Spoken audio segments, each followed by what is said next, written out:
என்ன ப்ரோ? ஏய் போய் சாப்பாடு பண்றா.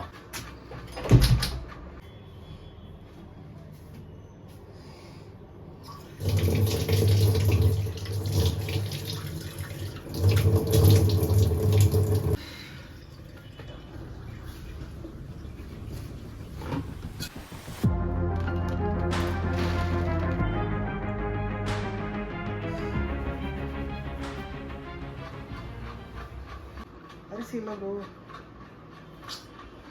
சொல்ல மாட்டீங்களா அண்ணே? அண்ணா இந்த மாதம் அரிசி பை போடலையாண்ணே வீட்டுக்கு? வரலண்ணே. இது என்னண்ணே சொல்றீங்க? அப்படியாண்ணே? காசு கூட வாங்கிக்கோங்கண்ணே எக்ஸ்ட்ரா. வேணுண்ணே, சாப்பாடு கூட அரிசி இல்லைண்ணே. நீங்கள் பார்த்து பண்ணுங்கண்ணே.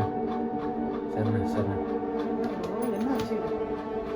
ஏய் அரிசி ஸ்டாக்கே இல்லையாண்டா.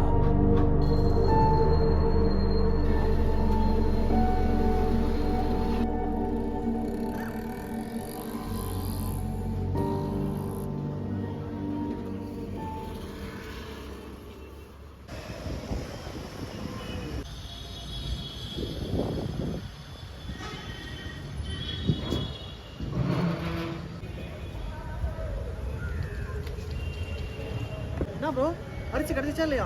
ஏய் நானும் இங்கே இருக்கிற எல்லா அரிசி மண்டி, அதுக்கப்புறம் எல்லா சின்ன சின்ன கடைங்க, பெரிய கடைங்கள்லேருந்து எல்லா இடத்துலையும் தேடி பார்த்துட்டு வந்தேன். எங்கேயுமே அரிசி ஸ்டாக் இல்லை ஸ்டாக் இல்லை ஸ்டாக் இல்லை. எல்லாமே போயிருச்சுட்டாங்க. டிமார்ட்லேயும் போய் கேட்டு பார்த்துட்டு வந்தேன். டிமார்ட்லேயுமே ஸ்டாக் இல்லையா. அப்புறம் என்ன பண்ணுற ப்ரோ? எல்லாருமே அடிச்சுட்டு தான் இருக்காங்க. ஒரே ஒரு வழி இருக்குது, நம்ம வீட்டில் தான் கேட்கணும். என்ன பண்ணுறேன்னா உங்கள் வீட்டுக்கு ஃபோன் பண்ணி அரிசி இருக்கான்னு கேளு. அவங்க மீதி அரிசியை நம்ம வாங்கி வச்சுக்கணும். நானும் எங்கள் வீட்லேயும் கேட்குறேன். நாம் அதை வச்சு தான் இந்த மாதம் ஓட்டி ஆகணும்.